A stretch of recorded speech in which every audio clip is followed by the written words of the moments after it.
It looks like it, but it isn't. This is a lodge here.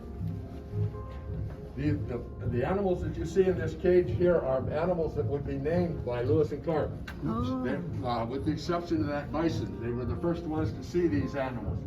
When the first white man came to this continent, there were bison. They told Lewis that when you get out here into Montana, you will have these giant grizzlies.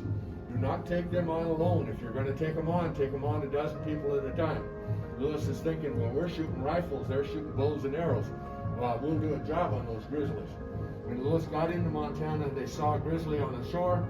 They shot it, it fell dead. And Lewis says, well, I knew that was good.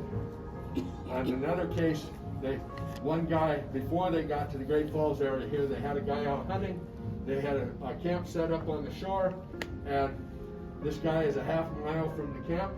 He shoots a grizzly through the lung, and that grizzly starts chasing him, chases him back to that camp. When he gets back to that camp, he sees all of these other people with these rifles, and so he turns around and he starts running back.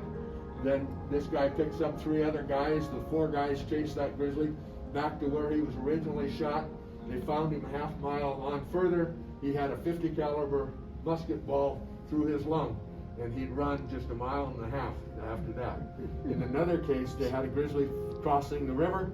They shot it 11 times. All 11 times were kill shots. He finally died on the other side of the river. While Lewis was here in the Great Falls area, they were eating 7 to 9 pounds of meat a day. Wow. They were eating grizzly, they were eating bison, and they were eating elk meat. So Lewis sent 2 guys out to get a grizzly for dinner, and they'd been out for quite a while, and they heard a grizzly down in some brush. Well, there's a tree alongside there, so they climbed up into that tree. And so from the safety of up in that tree, they sat and shot those 3 grizzlies that came out of that brush. Afterwards, they were pulling them back to camp. They decided to measure the hind foot of one of them. It was 11 3/4 inches across. This one here is 4 or 5. We can't.